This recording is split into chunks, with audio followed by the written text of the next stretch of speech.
Honorable Minister's reply. Thank you, sir. Mr. Chairman, sir, first of all, let me welcome all the views of, I think, 19 honorable members have spoken today on the bill, and each one of them has expressed support for it. I welcome that, and I think it underlines really how much this bill is in our national interest.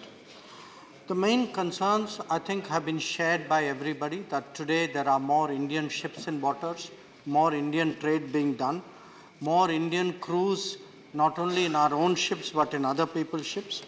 And as Sudhanshu Trivedi ji pointed out, we had the case of MV Alandra Rainbow, where we could not successfully prosecute a case of piracy because we did not have a law.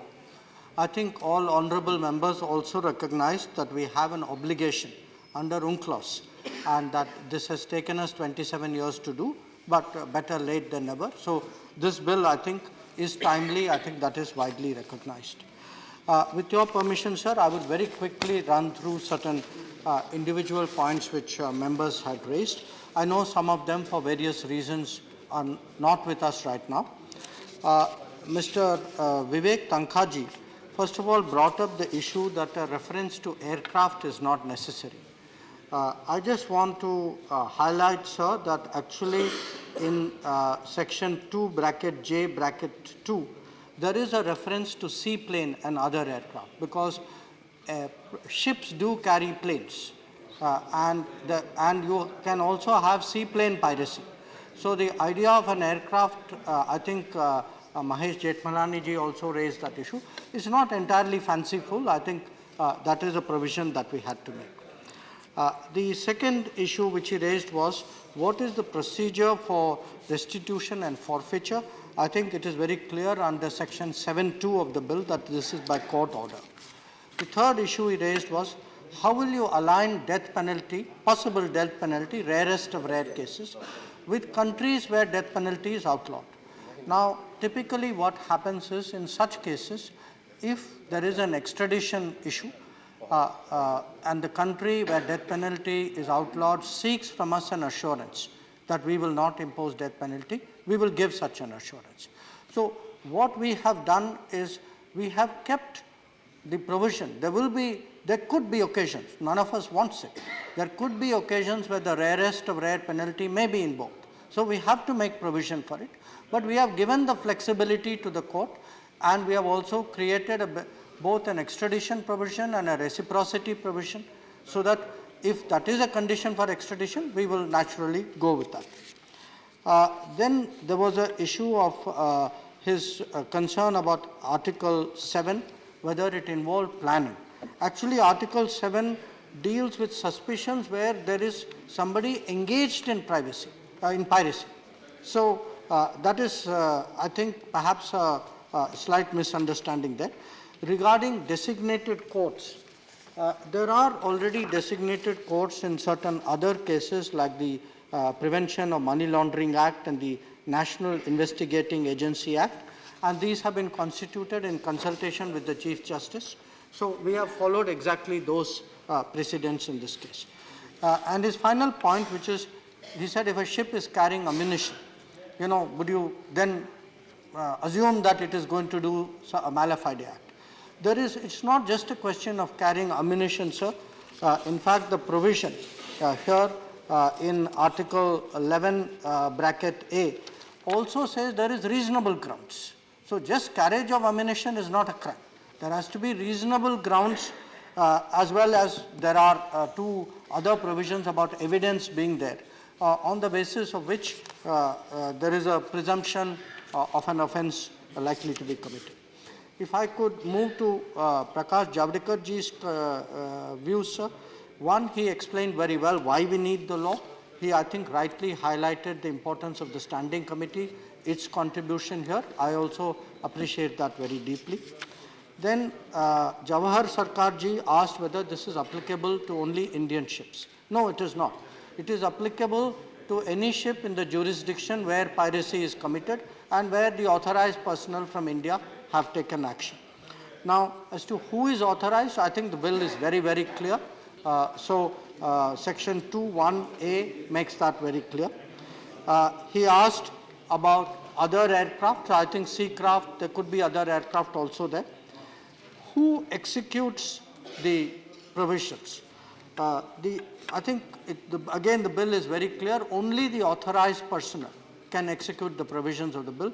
So there is no concern out there. The jurisdiction, I think, has been laid out very clearly. And where the presumption issue, Article 11, is concerned, I want to highlight that the presumption is not an open-ended presumption. The presumption says very clearly that there should be arms, ammunition, explosives and other equipment recovered where there is reasonable ground to presume mala fide intent. There is evidence of use of force, threat or force, and there is evidence of an intended threat of using bombs, arms, firearms, etc. So the presumption is backed up by two sets of evidence and as also the fact that there are reasonable grounds to presume. He also asked how many cases of piracy there have been so far involving India. I have two sets of statistics. Between 2008 and 2011, there have been 27 incidents in which Indian crew members were involved. 288 Indian nationals were involved in these 27 incidents. Between 2014 and 2022, 155 Indian crew members were involved in 19 cases.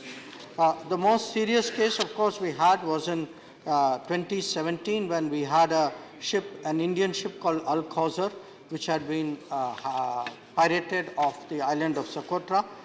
This was a particularly difficult case for us, but this is to show, the numbers show why we need this bill so badly at this point of time. If I could move then to Shri Elangoji, he again inquired what is the procedure for forfeiture of property, and I think again the answer is very clearly this is done under court orders. Then there was a number of members raised this issue of Section 3, Section 4, Section 5, that somewhere there is overlapping, somewhere there is confusion. This will create problems possibly in courts. People said the grey area, even lawyers will benefit by this grey area. I think a lot of thought has been given, both by the standing committee and by the government, by the lawyers of the government, by the practitioners of prosecution and people who deal with shipping. We have in each of these cases clearly identified the key action and graded a punishment accordingly. So Article 3 is whoever commits an act of piracy. Article 4 is whoever attempts to commit an offence. And Article 5 is whoever participates, organizes and directs. So I would submit to you, Honorable Chairman, sir, that commits, attempts to commit, participates, organizes, director are all three different types of actions with a different level of gravity and therefore a different level of punishment if found guilty. There was the issue also about who will investigate this. I think it's very clear from the legislation intended, the bill proposed, that the police officer is the key person, and we will obviously assume that in such cases they have the competence to do that. In this regard, I think some members raised this issue, what should be the rank of a police officer? We have not specified it because we have gone by CRPC, where even a station house officer can file a case in such situations. So we have left it. There is already a pre-existing code and a criminal procedure. It is not for a legislation to necessarily add to that. I think we leave it to the general legislation. Then Dr. Shashmit Patra ji, of course, began by saying this is 75 years too late. I cannot disagree with him. I can only say that since we have come into government, we have tried to push this as strongly as we can. And the results of it we've seen because it is a widely recognized requirement. The 4-5 grey area which he had mentioned, I think I have answered. In terms of the designated courts, will there be long process of appeals? This bill cannot solve that problem. I mean, that is a problem which is part of a larger judicial issue. So I think what we can do is to set up a remedy in line with other similar legislation, and then we naturally keep hoping the judicial processes will move faster. Do we have jurisdiction on foreign ships? Was a question he asked. The answer is yes. The answer is, in our jurisdiction, if an act of piracy is committed, we have jurisdiction. And finally, the question he asked, is it 12 nautical miles? Is it 200 nautical miles? I will actually answer him, it is beyond that. That if you look at the provision is actually, high seas here includes the EEZ and all waters beyond the jurisdiction of any other state. So if any of our ships, and this is laid out in a further provision, if any of our ships actually find that there is an act of piracy committed and the authorized personnel have taken action there, then it becomes a jurisdiction of India. If I could move on, sir, to Shri Rami Reddy Allah, I think he made a very important point about coordination. One of the other honorable members mentioned that we have a fusion center. The fusion center in Gurugram is helping with the coordination. But we also, once we have our own legislation, it will help us to do more international cooperation, and I think that's a common point which all the members raised. Then, sir, Shri Thambidoreji raised two issues. One, he brought up the Tamil fishermen issue. I can understand his concern. It is a very legitimate concern. It is a matter to which Government of India has given the highest priority. We have worked very hard to ensure that these incidents which happen there are avoided. And when we have situations where our fishermen are detained, we have worked hard to get them released. So I understand the honorable member's concern. I want to tell him that Government of India is fully committed to ensuring that the interests of our fishermen are protected. But I do want to clarify, they are not treated as pirates. So there is really no relationship between the fishermen's issue in that sense and the bill under consideration. Then Shri G.K. Vasanji, having been Minister of Shipping before, brought up the issue of sailors and their families. I think it's a very legitimate issue wherever there is a detention. And sometimes, sir, they may not be detained by pirates. We have, for example, a ship right now which is detained in Nigeria, and many honorable members have taken up that case with us. We understand the plight of the people, the anxieties of the family. We have ensured full legal support in the case of that particular ship. But I think whether it is those instances or the Sri Lankan fishermen, I would like to assure all honorable members that the Government of India is completely and fully committed to the interests of its citizens. Then, sir, Shri Ravindra Kumar ji brought up a set of issues. One of them was whether death penalty would be accepted. And I have answered that many states do accept death penalty. Some states do not accept death penalty. No. I think we will look at that situation, but we have to make up our own mind. We cannot pass a legislation in this house because some other country has outlawed death penalty. We will pass whatever is the interests of India and the requirements of India. And in rarest of rare cases, death penalty is applied in this country. And that is the thought that has guided us in that regard. Then the issue came up on restitution and forfeiture. There is a difference. Restitution is provided if pirates are using a ship which they have captured. Forfeiture is the case if their own ship is involved in the process.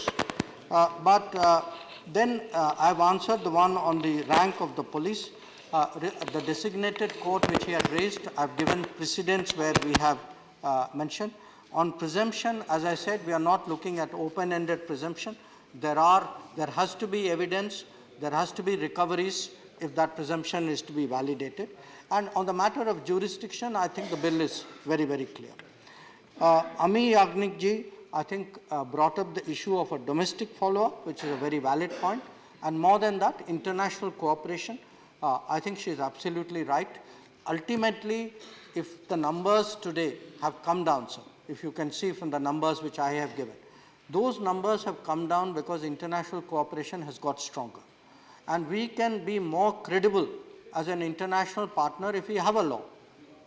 And that is why today's consideration of this bill will strengthen our credentials as a partner with other countries to make sure that the world is more piracy-free. She also mentioned the issue of who will man the courts. This survey is left to the advice of the Chief Justice concerned. When we set up the designated courts, it will be done in consultation with the Chief Justice, and we have no doubt that the Chief Justice will make the appropriate decision in that regard. Then Mahesh Chetmalani ji made some very valid points about it being our international obligations and the large number of Indian crews and the possibility that piracy will shift closer to the Indian Ocean. Regarding jurisdiction also, I think it was important that he recognized that our jurisdiction is wherever our authorized personnel have taken action. I have clarified the point both about the aircraft as well about the gradation of offense and therefore of punishment. Then, sir, Shri B.K. Bhattacharya ji brought up the issue, of course, of death penalty. He was strongly against it. It is his privilege to have that view. But there are others who, including some honorable members, who have a view that a provision for a death penalty is a deterrent, and certainly is a deterrent against causing death. So that is also a point of view. And on the designated courts which he raised, again, my answer is the Chief Justice will be consulted. Fauzia Khan ji raised the issue of developing the skills to enforce this bill when it becomes law. I think that's a very valid point. It is also a point which other members had made in the other house. So our expectation is, whether it is shipping or whether it is Navy or the Coast Guard, once this bill is passed, they will be actually, in a sense, training their people, and once the designated courts are set up, then I think if there's any prosecution involved, we expect this to be addressed in a very professional manner. Then, sir, I would particularly like to thank Sudhanshu Trivedi ji for some of his remarks, particularly his highlighting both the Alandra Rainbow case as well as the fact that 11% of seafarers in the world today are Indian. So we are not only protecting Indian ships, any ship under attack anywhere in the world from pirates is probably going to have some Indian crew. So it is for us today a global problem. It's also an interesting point he made that ships come to India for shipbreaking, and that is also an industry that we have to protect through strong anti-piracy laws. Then, sir, Shri Ramji referred to the Italian Marines case.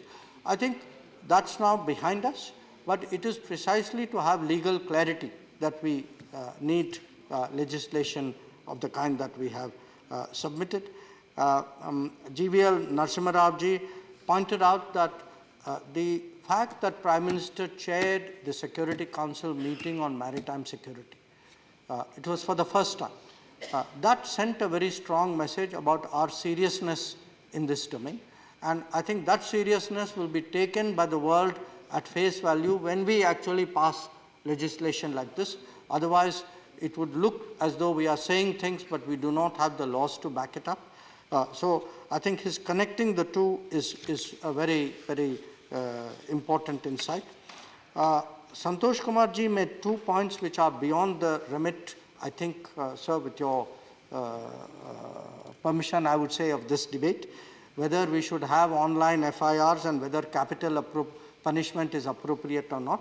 That is not a subject for today's discussion, but I do not share his view that Section 15 is ambiguous and there is scope for misuse.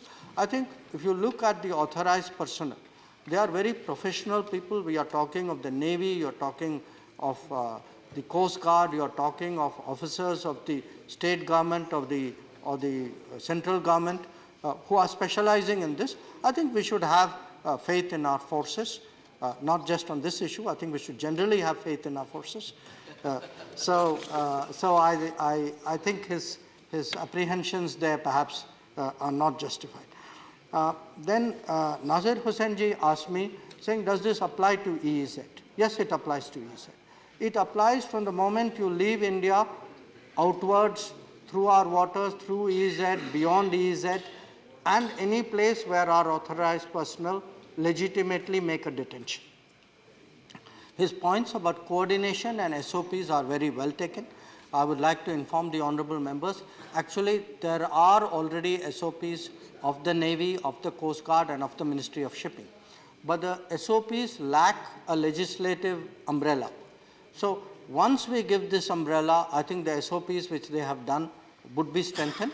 But I think his point is very well taken, because it is finally the SOPs which will enforce these laws and make them effective. I would like to assure the honorable members, sir, through you, that where fishermen are concerned, we have two broad issues of concern. Tamil fishermen who are detained in Sri Lanka, often by Sri Lanka, or fishermen from Tamil Nadu who are detained there. Sometimes it could be from Puducherry or other states, and those from Gujarat who tend to be detained by Pakistanis. So these are our two big concerns, but they are both concerns very much on our mind, and we continuously work where to avoid incidents and where they are detained to get them released. If I could then, sir, finally come to Shri General Vatsa.